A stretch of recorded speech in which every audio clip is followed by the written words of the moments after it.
time now for Coming In Hot with Brent Wallace and former Ottawa Senator Jason York.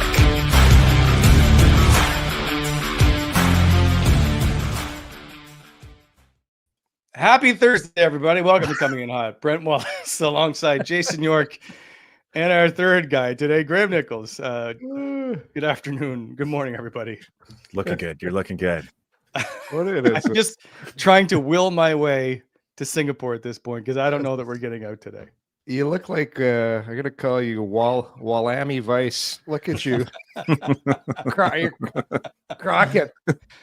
Oh man, you're not going anywhere. Like, look, I just finished shoveling my front walkway.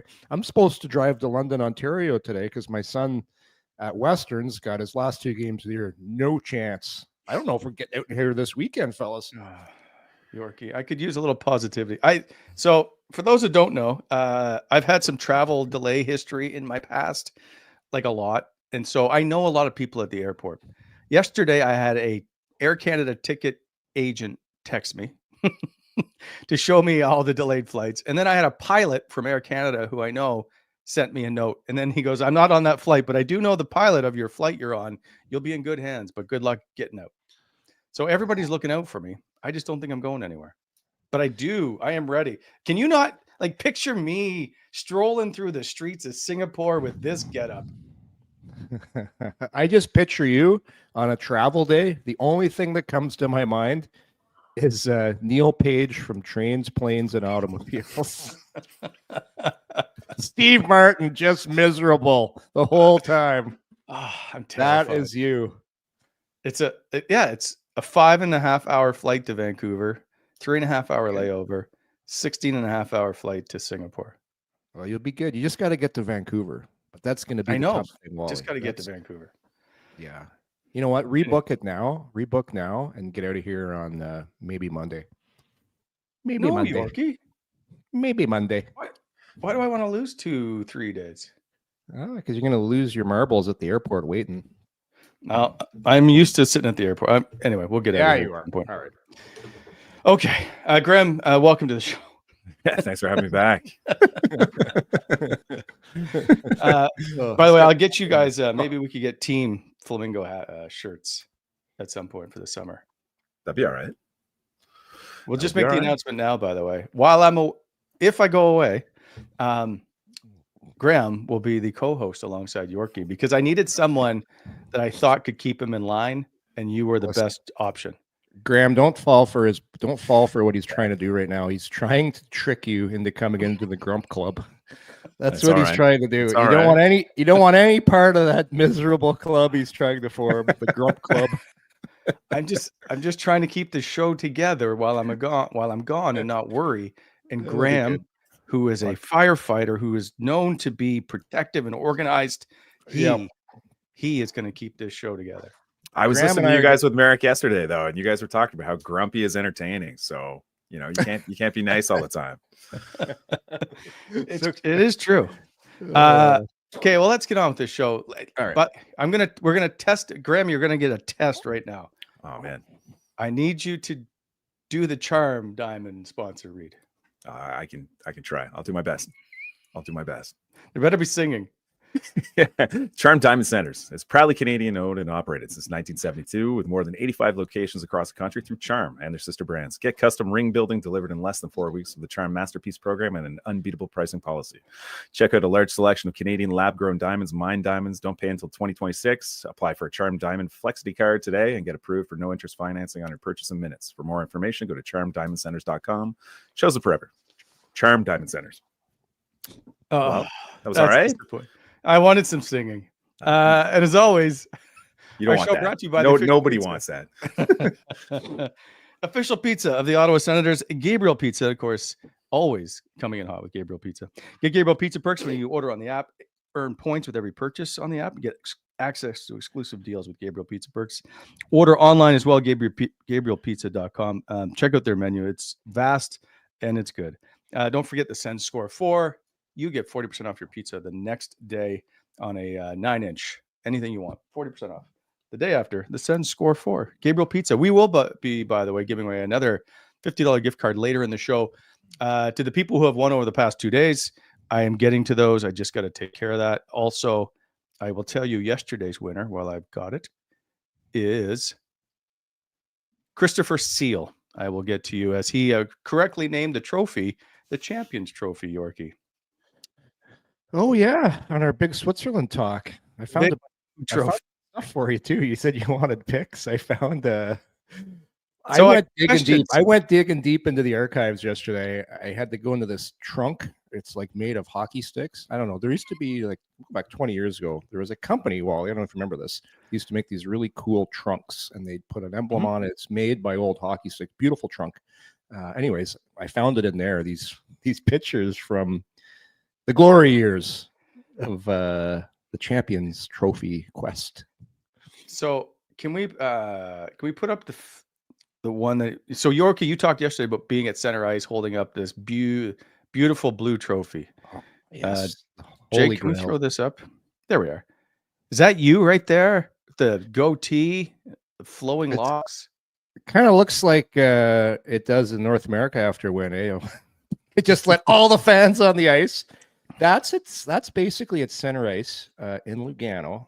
There's me. I had the long do going right there, a little goatee, and I had the cup, and all of a sudden, people just whoosh. It was like the floodgates have opened. That big dam had burst. And there were people all over the ice, and then everyone's trying to get a piece of the Champions Trophy. And I'm holding it up. Behold, everybody, the Champions Trophy, and everyone's like Simba. Yeah. I have actually that's out of a magazine. And it basically choreographs the whole year in review, and that picture is really cool. But oh man, you can see they're letting off smoke bombs in there. There was like cigar smoke everywhere, just kind of like a bar. So when I did the World, is that Zurich or is that in your home barn? That is in Lugano. Okay, right so in the Ticino area. I did the World Championships and you could see in the intermissions the blue haze go across the ice. Oh yeah, it was wild. How the smoke. I was like, you guys are allowed to smoke in here? The bathroom's just jammed full of people smoking. Anyway, yeah, I know. I told you we did a jersey test after every game. Oh, me and Glenn Metropolit, who was over there with me. All right, that's in the. Is it the guy in the front? Bald guy in the front. Yeah. Right beside the coach. Right beside the coach. Great guy. It looks like looks like Travis Green, by the way. Yeah. He actually played in the Swiss League until his mid-40s. Like, just such a smart player. But yeah, that's a great picture. But yeah, like I said, I stayed for about a week, and I finally got the phone call. Are you ever coming home? It was so much fun celebrating with that Champions Trophy. So I'm shocked you don't have like a framed photo. Yeah, I got lots of pics. I was downstairs. I had some really cool pics. I'm like, I gotta get this framed. I gotta get that framed. I gotta get this. You know, one thing I did get framed, and it kind of ties in the last night's game. One of my best pics. I have a picture of me basically water skiing on Mario Lemieux down the ice, going, "Woohoo! This is fun." I'm like hooking him right across this midsection, and it's Mario signed it for me. But it kind of symbolized what Mario had to play through his whole career. Oh, yeah. Guys hooking and holding him, and basically what you're water skiing behind the wake on Mario. Like, he had to play through some serious chops and hacks, and this guy was still putting up 200 points. Wasn't that surreal seeing him in the like? And I played against him many times, but just seeing him come in last night, it's just got that aura. He's like, hey, I'm the magnificent one, boys. Behold. Kind of like the Champions Trophy. Just you see it, and it's well, not really, but that was nice. A lot of dents. Yeah, that was a nice touch. So what they did last night, they bringing in the big boys before the game. So I can even I know Sid obviously knows Mario, but I'm thinking if you're even Connor McDavid or whatever, Mario Lemieux walks in the room, presence of one of the top four greatest players of all time. I'll tell you, even when you this is I don't think we're ever going to have an era like that when you played against guys, because they did so much for the game, right? Gretzky, Lemieux. So when you actually played against them, you didn't let up, but there was a massive respect factor where you would never try and hit them high. Well, you'd get beat up by somebody after if you did, but there was just, these guys had so much respect, and guys knew it and guys appreciated it. So there was a line there with those types of players that you never crossed. And it was just, and they knew it too. And they would use it to their advantage because they just like, you're not touching me. Like, I'm Mario. And why would you? Oh, anyway. Okay, let's move on then. Yeah. Let's get to the Four Nations, your favorite tournament ever assembled. Now, do you owe people an apology No. for what you witnessed last night? Listen, the show would be boring if we all got on here and agreed. Well, there's no. We had to have something to fear of talk that. about.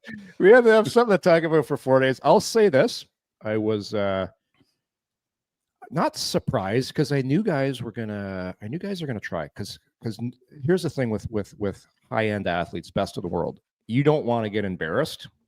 It's like when when you go play bureau hockey, you're like, guys, just amp it up. The competitive juices came out, and I forgot. You know why, Wally? Because it's been so long since we've watched. Like, this is the best we got, best on best right now. There's some guys missing, but it's been a long time, right? And that first moment when Crosby, McDavid, and McKinnon connected, I'm like, all right, you got me.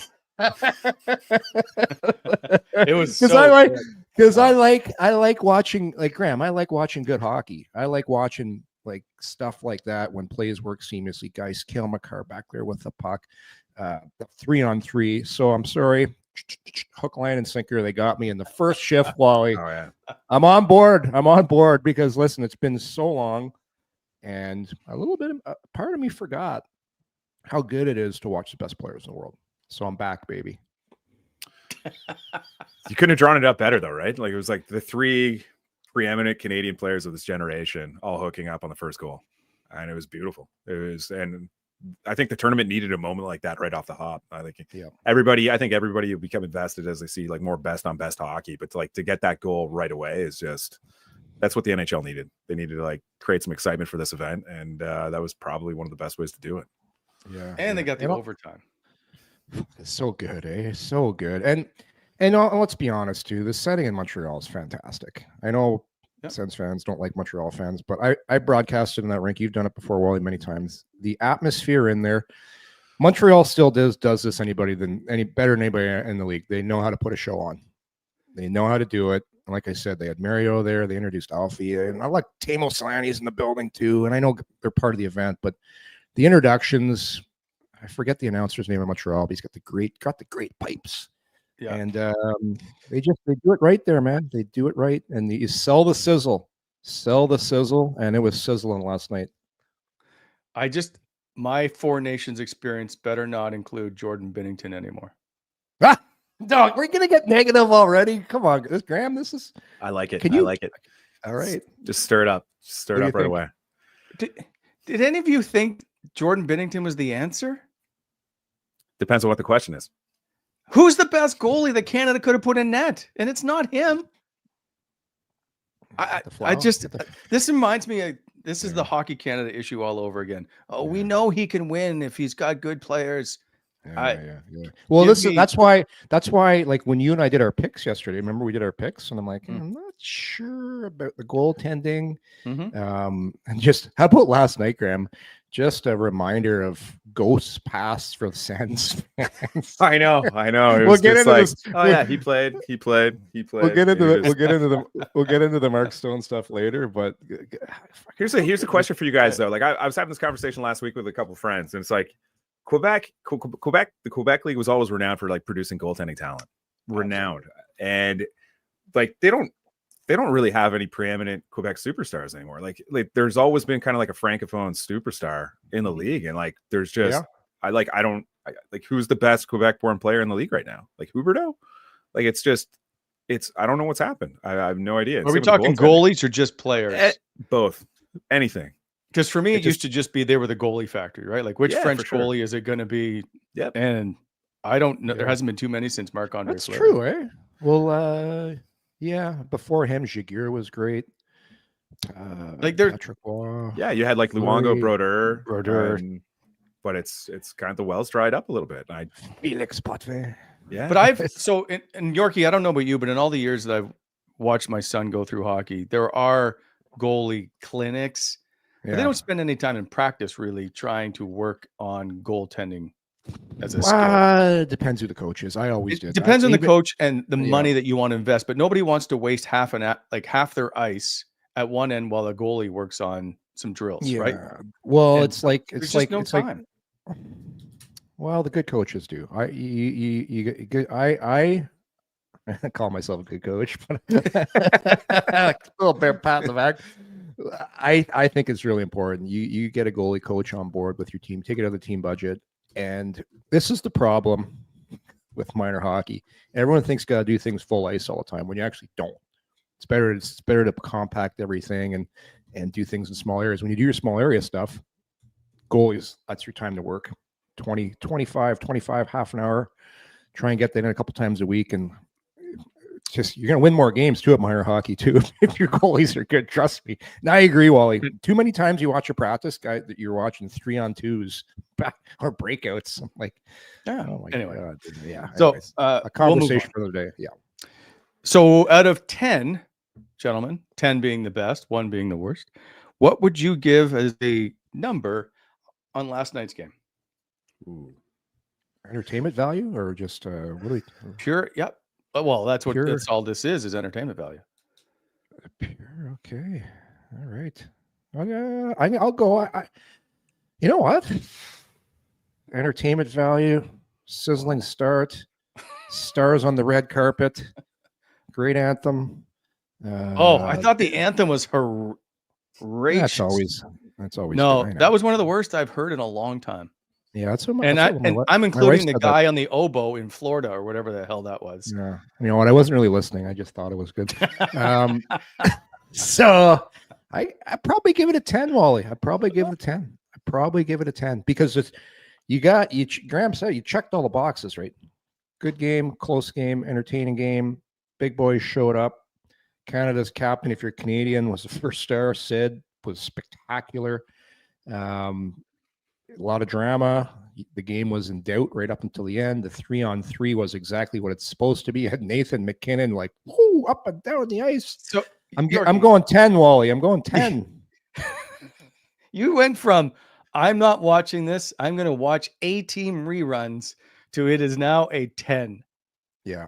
This is the thing about me, Wally. This is why I'm in the good guys club, because I will admit when I might be a little bit misguided.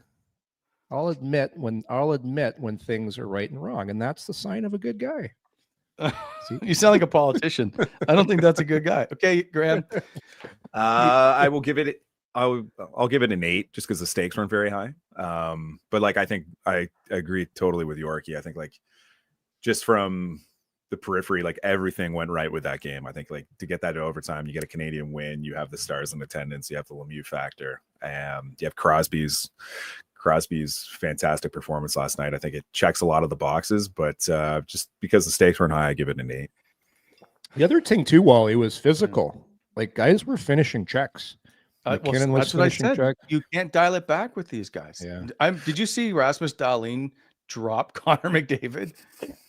No, it was good. No, but the thing I like about it is it was physical, but this is a good lesson for hockey can still be really physical and really good, and you don't need the nonsense. Right.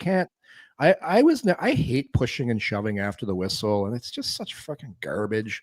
You don't see it in other sports but hockey. There's one thing I wish they could get out of the game in hockey. It's the nonsense after the whistle. It's so fucking mundane. It's screw you. It's like this guy's getting in there for a face wash. No, I really believe they need to get that out of the game. If you watch all the other great sports, none of them have it.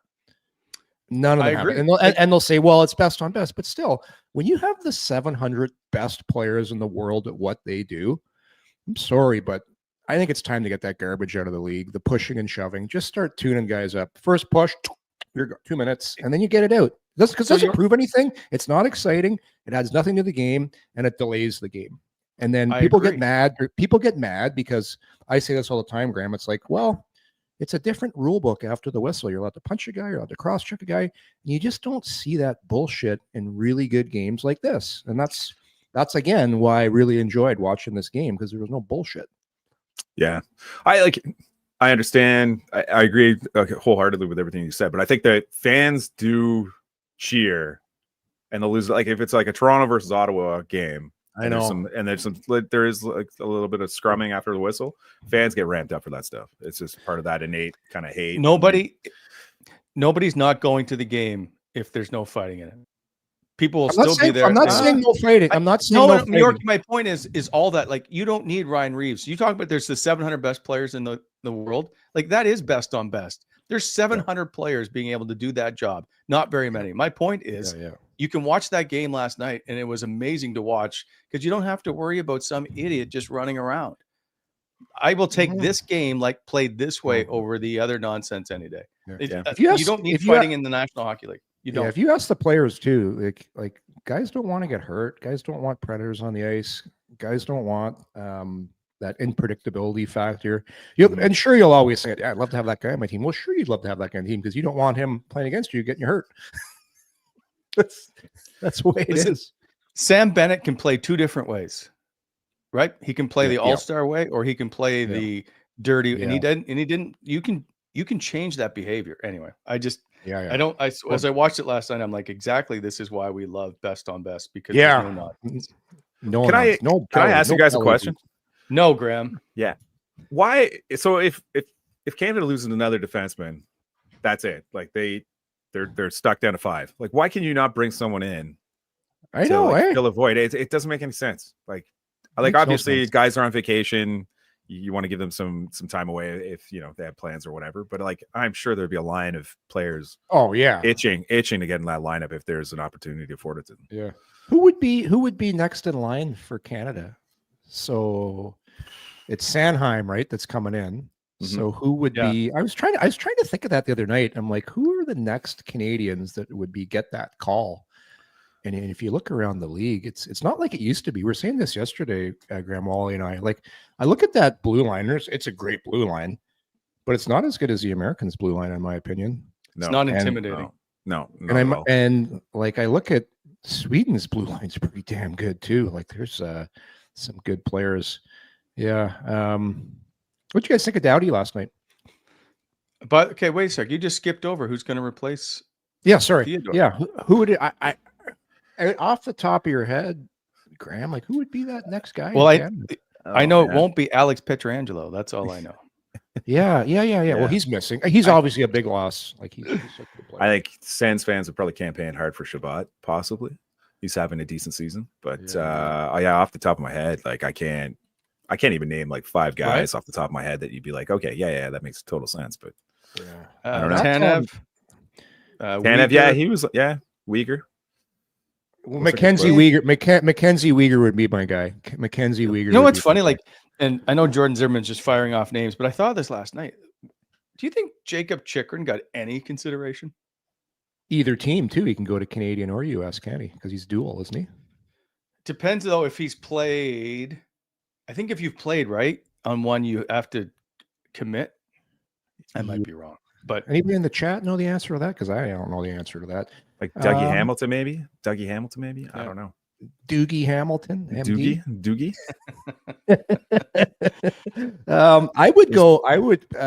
Uyghur would be my guy.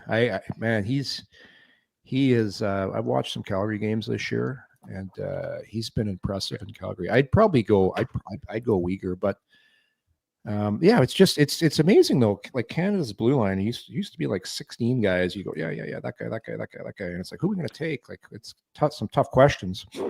By the way, Drew Doughty played on the 2010 Olympic team. I just like to point. I know so did Sidney. That's what I'm saying. It's crazy, eh? It's wild to me. All right, we got to move on. Want to get to your picks for your Sens lineup as we keep discussing here, because we'll get back to the Four Nations in tonight's game with the U.S. Finland in a sec. First of all, we're going to give away a foursome pass to La Sorcière, which is in Gatineau, due to our friends at ClubEG. ClubEG basically is your best way for amazing golf all season long. go check them out at clubeg.golf. They've got different memberships. You can get different packages if you want. But they have access to 16 amazing courses across the Ottawa area. You basically play at member-only rates. It's a fantastic setup. So just check them out at ClubEG. They also run a bunch of golf events in the city, and they literally cater to every type of golfer. So here it is at La Sorcière. You just have to email the show at CIHsends@gmail.com. CIHsends@gmail.com. Tell me who you think is a better golfer, Daniel Alfredson or Eric Carlson. Oh. Jason York will know the answer. So yeah, I'll tell you who's the slowest golfer, and it'll shock you because he's got a reputation at the course. It's got to be Carl. Oh yeah, yeah. Bad rumors going on. He doesn't care either. He does not care. yeah, he does not care. A lot of practice swings. Hey, before we move on, Wally, to our Sens chat, because I know we've got a big plan there. Oh my God, it was stirring the pot last night, and I got to tell you like this. I discovered Pierre Dorian's burner account. It was oh my God. I found it. So last night I'm watching the game, and I'm sure a lot of people had this thought running through their head too. And because the Sens aren't playing right now, I'm looking at the starting lineup for the Sens, and I see there's Mark Stone there. And I just tweet out, man, this guy should have been a lifer for the Sens. Like, really, everybody knows he should have stayed here. All the reasons, Melnick, blah, blah, blah. The comments, proudest day ever, all that stuff. So I tweet that out, and then somebody tweets back at me, Jesus Christ, it's been 7 years and he's always hurt. So I could tweet back. It was like, come on, I had to do it. I'm like, I found Dorian's burner account.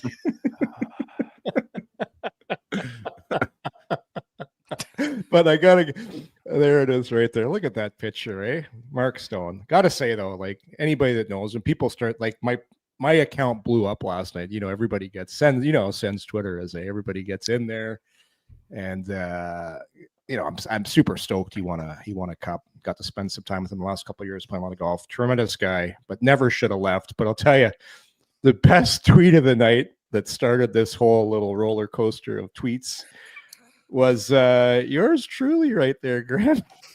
Graeme Nichols comes back. I've never been known to pile on. just frigging piling on. And it just goes to show you, when you get on Sens Twitter, all roads, where do they lead back to, Wally? Everything leads back to him. Everything leads back to hammer time. Can you read Graham's quote there, Wally? Did you see that? Yeah. Rumor was the deal breaker on an extension was he wanted an NMC, no move clause. Looks at team's third pairing. They just don't give away those, or they just don't give those away. That's pretty good. Yeah. Yeah. And by the way, just one more thing on that, because I saw a comment under your tweet, Yorkie, was that Mark Stone never wanted to sign here. And I continue to try and dispel this myth, which is because it's not true.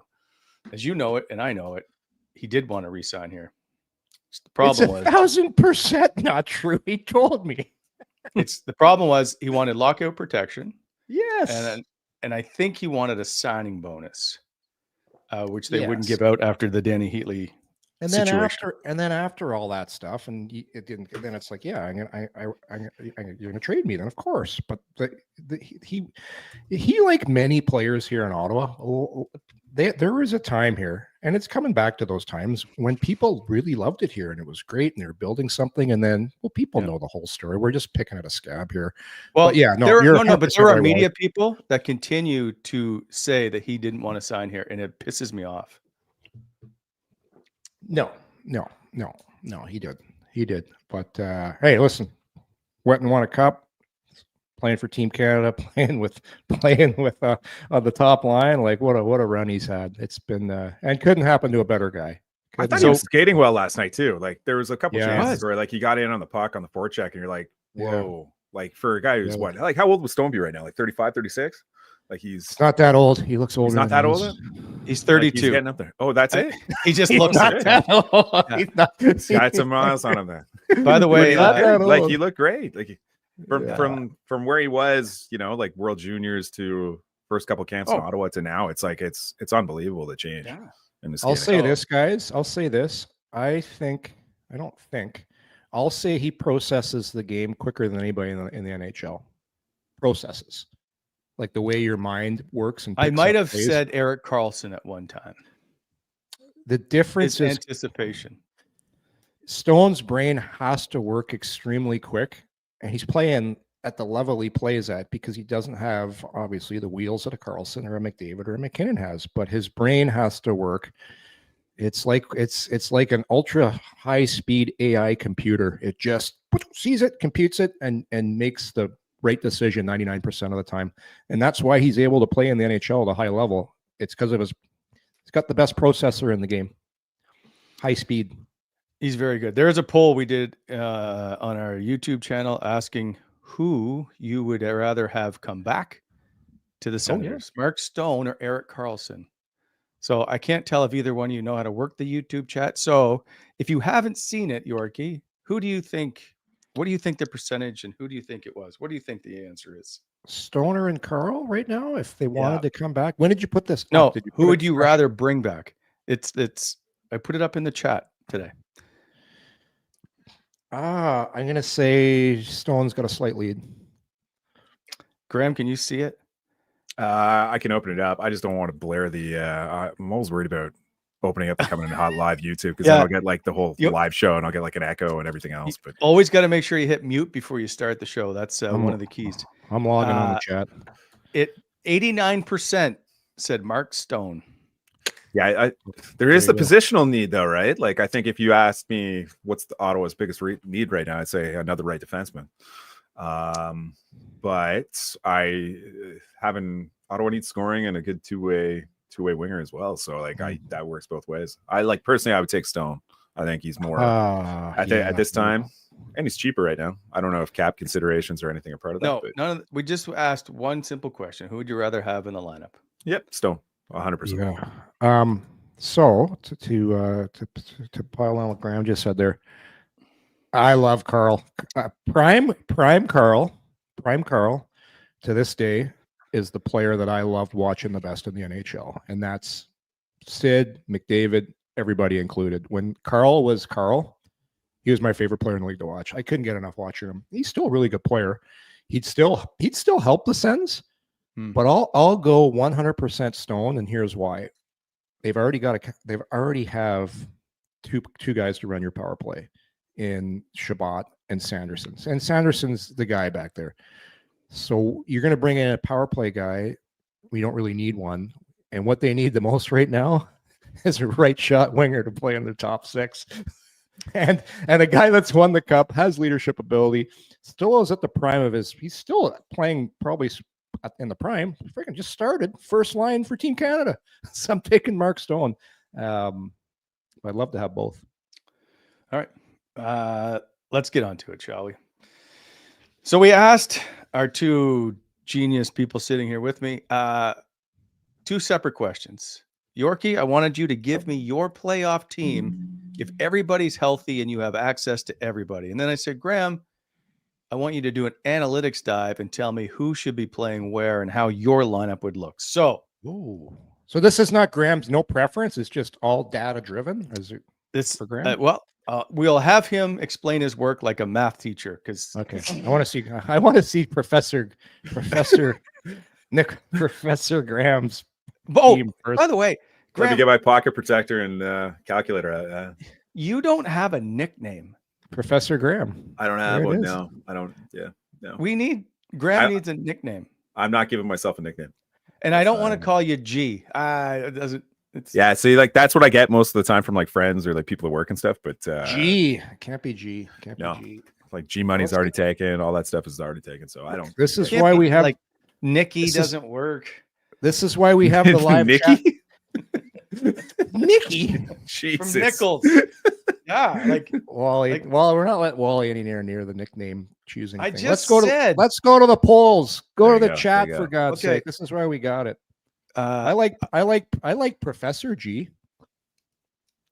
It's No. gotta be organic. It's gotta grow. You can't force it. yeah, but I don't know what that is. I'll get it. Don't worry. You go on. You go head off to Singapore. When you come back, you'll have a nice new nickname. What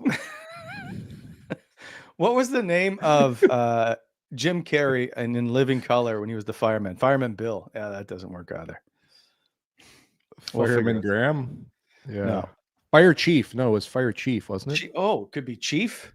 No, do not. No, don't do no. that. You get You do not start giving away rank when you haven't earned it. No, you can't.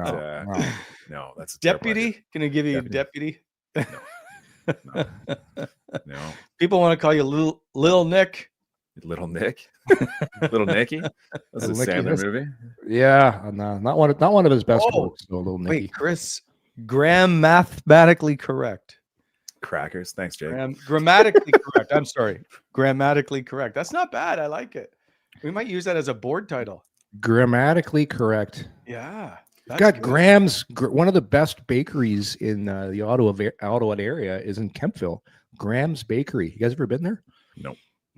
Oh, I don't think I've been to Kemptville since I was like 11 years old. 10, 11 years unbelievable turnovers and bear claws. All right, we'll get to it here. Yorkie, do take care of your part of the show. All right. BEI are good friends there. Thank you as always for your support. Hit them up for some equipment rentals, aggregate topsoil sales, as well as custom crushing and screening, hot mix paving. They can do it all for you. So when you're planning your next project, please consider BEI for all your aggregate supply needs. Give them a call at 613-432-1120 or online at monasherexcavating.com. Graham Mather Flash. Jesus. I gotta get out of the chat here. I'm gonna get out of the YouTube chat. No, don't touch any buttons. Okay. So Yorkie, can you hear? Let's put up your team. I want to see the analytics team first. No. This because you'll be more like along the lines of this is what people expect. Is there a huge discrepancy between the two? Listen. Let's just play the game. All right. Play the game. That's a good Queen song. Yeah. So here's my team, and I'll give you a little bit. I'll go by like a lot to me has to do with chemistry and need and identity. So first off, I'll start with the defense. I'm not touching Sanderson Zub. I'm not touching Shabbat Jensen. The big debate around town is Clevin, Matt and Paolo. Based on what I've seen so far, he's also going to be playing at the Four Nations. He's going to come back with some confidence, some swagger. Matt and Paolo is my boy in that third pairing. So I'm going to go with Clevin, Matt and Paolo. Next show, we're going to talk about some trades who I'd bring in because I'd possibly be bringing another D, but that's a conversation for another day. So there's my top six. Kachuk and Stutzel have great chemistry, and Giroux, the three of them know each other around the ice. So I contemplated, I actually had a second draft, fellas, a second draft where I was going to throw Pinto. I was just going to throw it all in the bingo, jar, and I had Pinto. I had Pinto playing with Kachuk and Stutzel, but I want to see this team the way they kind of had it envisioned, and that was the third line of Perron, Pinto, and Amadio. Like they really haven't spent much time together, so I want to see those guys. And then I put the Riddler up there on the left side with Norris and Batherson. He's going to bring some jam to that line. And then but this is the highlight of my team, fellas.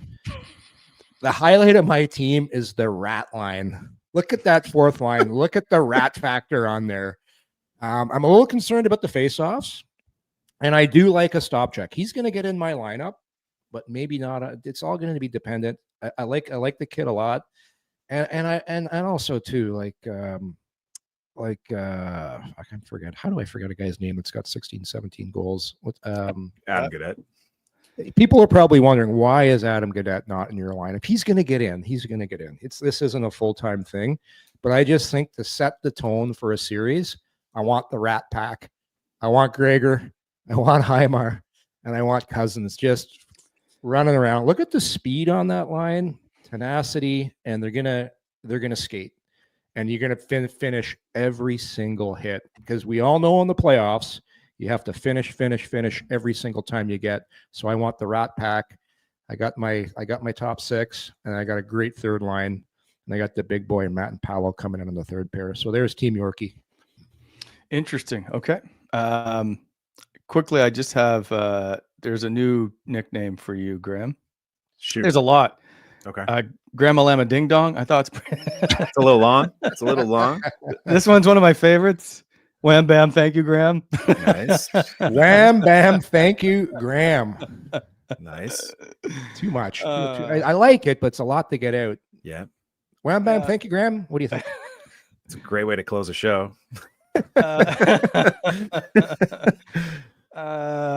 Anyway, okay, we'll move on. All right, here we go. Now I can't wait for the comments on some. There's just one in particular. We'll see. All right. On my team? No, your team's pretty normal. Like there's not a lot to complain about. Love the Rat Pack. Love the Rat Pack on the fourth line. Yeah, like really, I think your team is fairly normal. All right, Graeme, let's see your work. So the third line's the exact same as the Yorkies. Yeah, so I can get into this a little bit. So the first line that Yorkie had is actually, like, statistically, analytically, that's probably Ottawa's strongest line. But the reason why I set up these as they were is because if you run Brady, Timmy, and Giroux together, I think it leaves the second line a little thin. And I think you need that kind of, like, you need play drivers on some lines. So what I've done is I put Brady with Norris. Because I think you got to split up Timmy and Brady just for two play drivers. And analytically, the top three lines that I put together, they generate more than 55% of the shots and expected goals.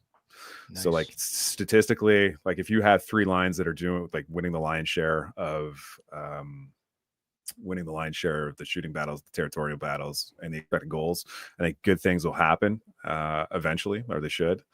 Like, going back to, like, Yorkie's lines, he had I think you had, like, Greg, Norris, and Batherson on the second line. Like, that unit just hasn't played together very much this year, so that's just another consideration. And then the fourth line, I think you got to put the Rats on the wings, and I didn't put Noah Gregor on that line just because analytically he's not a very strong player at all. Despite his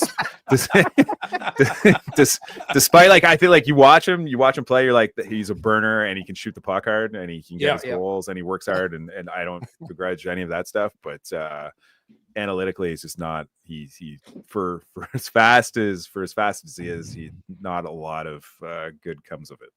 So that's why I took a stop check with the center, and those are my forwards. And then on the back end, I agree wholeheartedly with Yorkie. They don't touch the top fours. Then it just becomes a matter of Clevin. Who's Clevin playing with? And your options are Hamonic, JBD, look at this. I've been waiting for this. And Matt and Paolo and JBD are pretty close. And I think if you had to ask me, like, who would I rather have in the lineup today, just on my own, I'd probably just say Matt and Paolo because he's playing more recently. He's had success playing with Clevin. But if you look at all this shot suppression data, expected goal data, and the rate at which the centers allow shots when JBD and Clevin are on the ice, it's the best of any pairing that Ottawa has. And then obviously I'd rather have Maryline up than Forsberg. So the goalies. The goalies. I don't know what's happening. It's gone. So that was my interesting thing when I saw JBD, and then I'm like, we should just put Eric Brandstrom there and freak everybody out. But that's in the next show. We talk about who we're trading for. I do have a question though, Graeme, because I'd asked you this before when you weren't on the show. Was analytically, are Travis Hamonic and Tyler Clevin better than Matt and Paolo and Clevin? Analytically, I think I'd have to look at it again. It's been a while since I looked at it. I think analytically, their rate of expected goals might be slightly higher, but I think if you actually look at the volume of chances and shots and everything else that they give up, it's actually higher with Hamonic. So, like, they give up, I don't know why, it's just the statistical models. It's like, even though Hamonic and Clevin give up more shots and attempted shots than any other pairing, it's like their expected goals for percentages is the highest of the three. It's just, I think over time, that would change because they're giving up a higher rate of shots against. Okay. If that makes sense. If that makes sense. So why did you have Gadet out? Because I think if he's not scoring, he's just not impacting the game in meaningful ways. And if he's not playing in the top six, I think like Nick Cousins, I think was playing some of his best hockey. I think you could potentially get into that debate. If Nick Cousins wasn't playing well, but I thought like he was doing very well.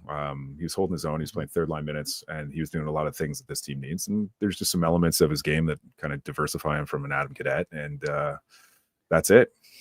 Okay. I just wonder what the data says about Gadet's game. Yeah, he's had a productive year, but he's also played with some very good players at the top of the lineup. So he's capitalized on his chances when he's had them, but they've started to dry up in the second half of the season. All right, he's interesting. Do we have a team Wally, by the way? We do. Okay, so well, I'm excited for this. I took everything into consideration. Everything. Okay, I'm excited for this. Looked in the minors. This is what I can. Yes. Travis Hamonic is ready to go. Oh, poor guy. He doesn't deserve this hate you keep putting on him, guys. Come on. I didn't. Well, you defended him too. You had the shield up for a while, shielding him from Sen's Twitter. Anyway, that's all right. We'll move on from my nonsense. Okay, so here's a question: if playoffs started today, gentlemen, would he? And this has nothing to do with what we think. Would he be starting based on everything that's happened so far? Wally? Yes.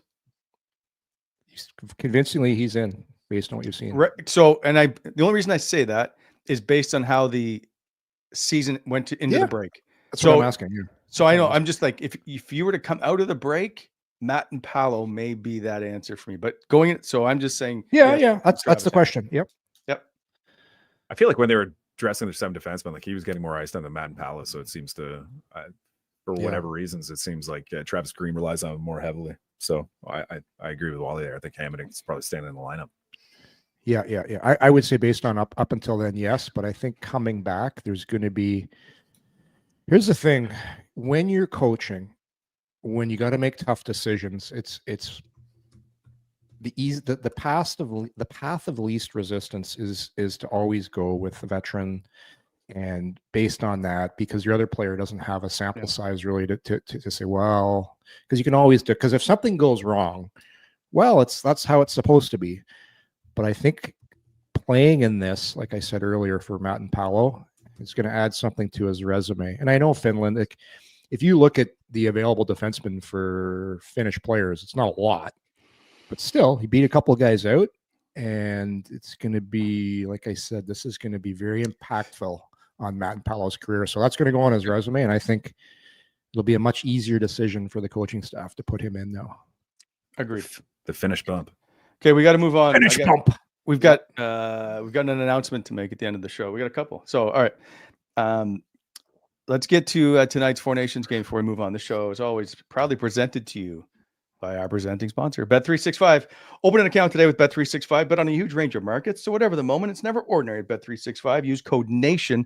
Must be 19 years of age or older. Please play responsibly. Download the app today where you can find tonight's Four Nations matchup between Team Finland and Team USA.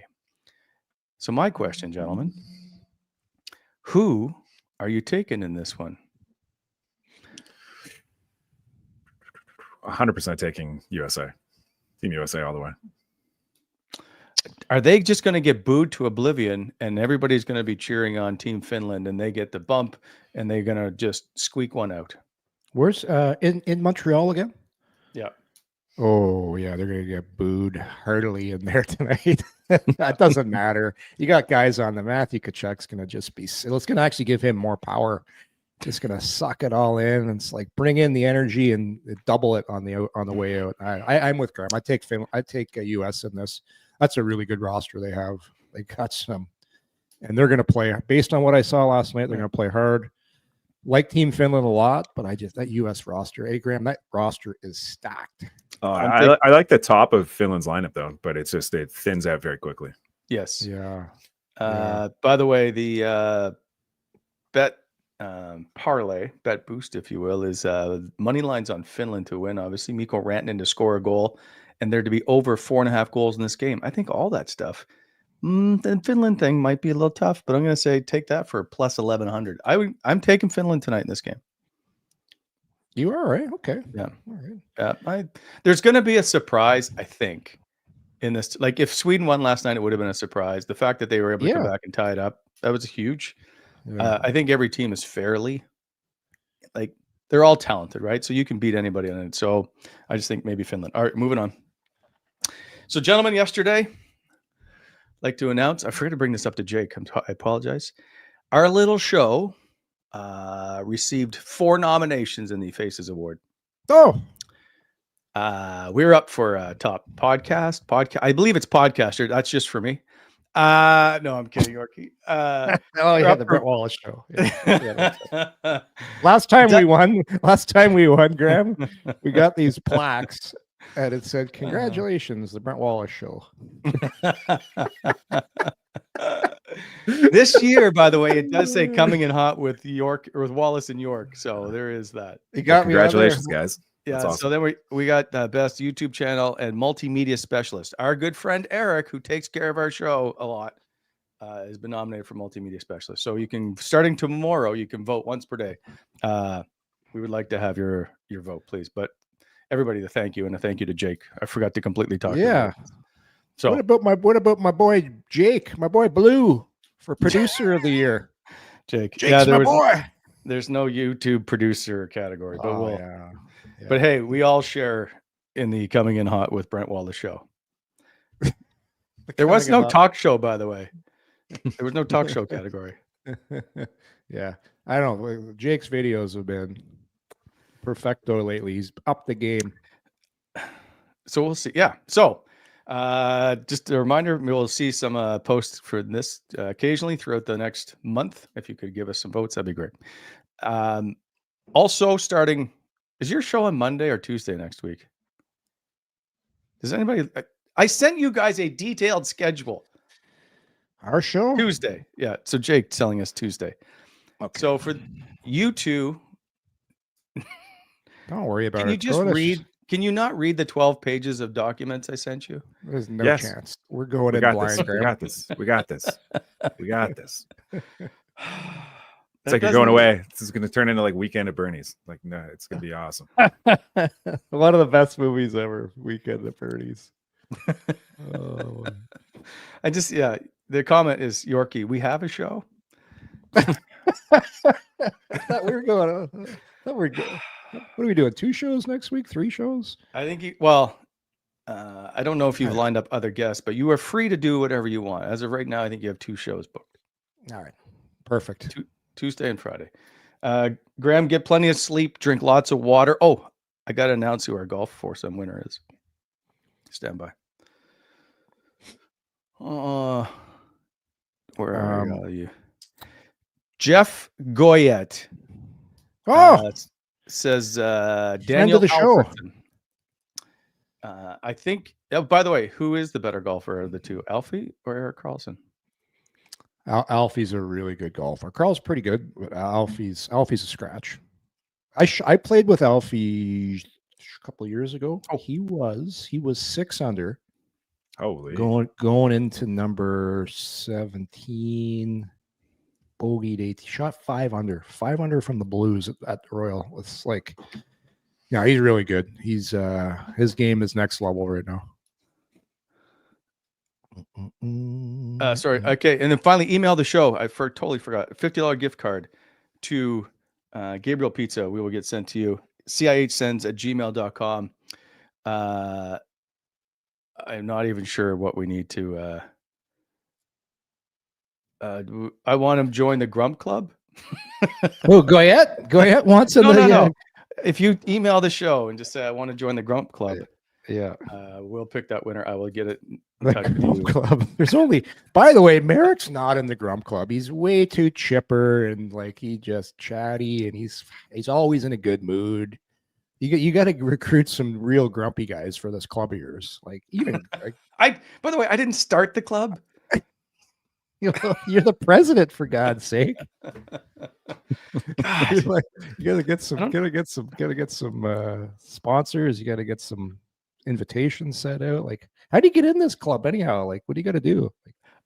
Your club, I don't have to tell you the rules. I just have to tell you if you're in or not. That's basically what it comes down to. Yeah. You just have an imaginary club with imaginary. Who do you rules. think? Like, who would you like in the Ottawa area, Graeme, of people like in the media business and around here? Like, who do you think would be Wally's first induction into said Grump Club? Oh man, that's a loaded question. That's a loaded question.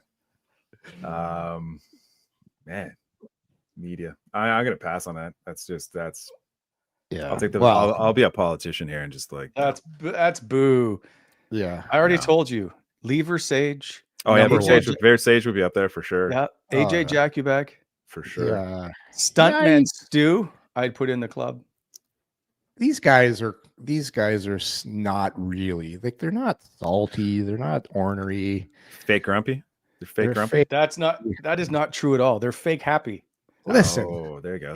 AJ Jakubek goes around and does tours of different rinks and goes there and has beers with people and goes like, he came out to Kempville on his tour. We brought him into the dressing room after we had beers together. He is by far the furthest thing away from being in a grump club. This guy's out living life, Wally. He's not grumpy. Listen, I got to get out of here. There it is. I got to pack my bags. Look And at see him. if I can.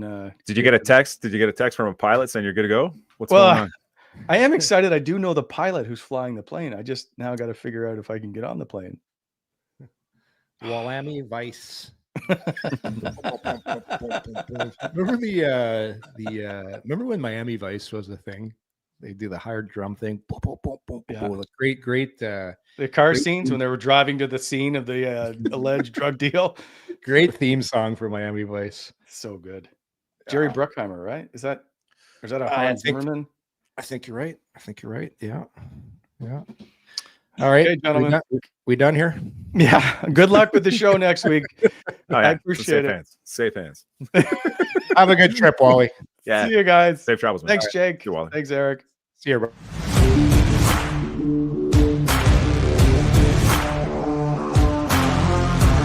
Thanks for tuning in to Coming In Hot. If you enjoyed the show, hit that like button and be sure to subscribe to never miss an episode.